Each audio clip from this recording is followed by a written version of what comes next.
सम्मान नहीं मिलता, लोग मुझसे नफरत करते हैं, ईर्ष्या करते हैं। बड़ा दुख है मेरे मन में, मेरा कोई सम्मान नहीं करता। लोग मेरा अपमान करते हैं, मुझे पूछते नहीं हैं, मेरा आदर नहीं करते, ईर्ष्या करते हैं, मुझे कोई साथ नहीं रखता, मुझसे नफरत करता। वासुकी नाग ने कहा यह तो दुनिया की रीति है। इतनी सी बात के लिए अपने मन को उदास कर लिया। एक काम कर, मलमास,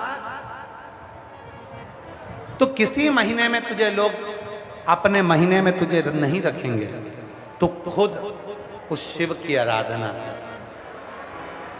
शंकर की आराधना।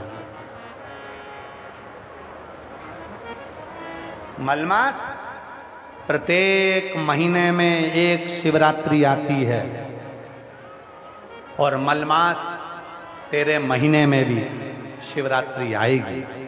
उस शिवरात्रि को यदि तूने पार्थिव शिवलिंग का पूजन कर लिया, पार्थिव शिवलिंग का निर्माण कर कर तूने अगर उसकी पूजन कर ली और तूने जो दिल से मांग लिया तुझे वो मिल जाएगा। तू जो मांगेगा वो तुझे मिलेगा। पार्थिव पूजन, मलमास स्वयं वासुकी नाग के कहने पर भगवान शंकर के पार्थिव का स्मरण करते हैं और जो पार्थिव पूजन मलमास ने करी, शिव प्रसन्न हो गए। मलमास, क्या हुआ? लोग मुझसे नफरत करते हैं, ईर्ष्या करते हैं, कोई देवता मुझे स्वीकार नहीं कर रहा, कोई महीना, कोई तिथि मुझे स्वीकार नहीं कर रहे, मैं दिखने में भी ठीक नहीं। शिव ने कहा मैं तुझे कुछ दूं ना दूं ये पक्का है, पर मेरे जो इष्ट हैं भगवान विष्णु वो तुझे देंगे। मैं इतना विचित्र लगता हूं, मुझे देखकर तो लोगों को क्रोध आ जाए। शंकर भगवान ने कहा चिंता मत कर मलमास, तूने मेरी शिवरात्रि की पूजन करी है, मैं तुझे काया का सुख देता हूं। मलमास, तेरी जो काली काया है वो हटेगी और मेरी कर्पूर गौरम करुणावतारम वाली काया तुझे मिलेगी। जा, मैं तुझे वर प्रदान करूं।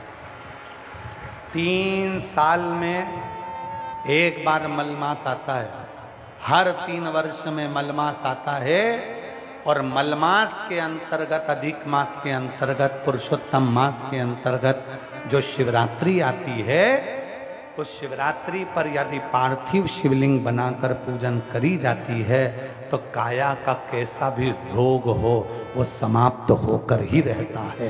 ये पार्थिव पूजन है। इसलिए जैसे सावन महीने में पार्थिव पूजन करते हैं अपन सब, ऑनलाइन करते हो आप लोग, वैसे ही अधिक मास की शिवरात्रि पर शायद 13 जून को आना चाहिए शिवरात्रि, और भी हम कल देखकर आपको बता देंगे। तो उस दिन हम आस्था चैनल वालों से भी कहेंगे और पूरी सोशल मीडिया पर ऑनलाइन अपने अपने घर में बैठकर आप अधिक मास की, पुरुषोत्तम मास की शिवरात्रि के दिन पार्थिव पूजन सब साथ में मिलकर करेंगे, जिससे आपके रोग का निवारण। सर्वे भवन्तु, सबके दुख समाप्त, सबकी तकलीफ समाप्त, सबके कष्ट समाप्त, सबकी बीमारी समाप्त।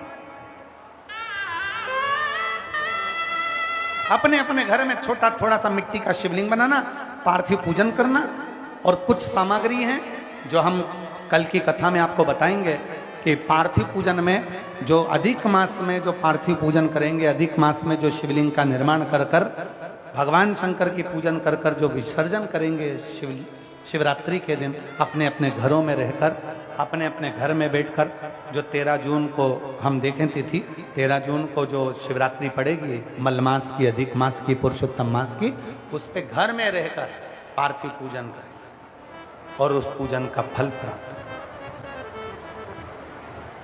कैसा भी रोग हो, कैसी भी तकलीफ हो, वो समाप्त हो। 3 साल में एक बार जो ये मलमास आता है, इसकी जो शिवरात्रि है वो हमें सुख प्रदान करती है।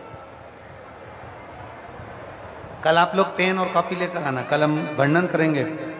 5 चीजें ऐसी हैं जो मलमास की शिवरात्रि पर समर्पित करी जाए पार्थिव पूजन में, तो घर से रोग, बीमारी, तकलीफ, कष्ट दूर होता है।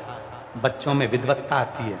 घर में जो बीमार पड़े रहते हैं, 1 रुपये कमाओ 1.25 रुपये खर्च वाला जो काम चलता है, घर में कुछ टिकता नहीं, कोई ना कोई बीमारी ही रहता है घर में, वो सब चीज़ों का हल इसके अंतर्गत करेंगे। पार्थिव पूजन सब लिख के रखना। शिव की आराधना करे, साधना करे। मलमास ने जैसे ही साधना करी, भगवान शंकर ने अपनी मलमास की जो काली काया थी उसको समाप्त कर कर मेरे शंकर भगवान ने अपना कर्पूर गौरम स्वरूप दे दिया। जो स्वरूप मिला, शिव जी उसको भगवान नारायण के पास लेकर चले गए। और भगवान श्री हरि ने जब उसको देखा कि शिव ने इसको रूप दे दिया है, तो शंकर भगवान के देने पर स्वयं भगवान नारायण ने अपना पुरुषोत्तम नाम दे दिया। और उस महीने का नाम पुरुषोत्तम मास, और उस महीने का नाम पुरुषोत्तम मास।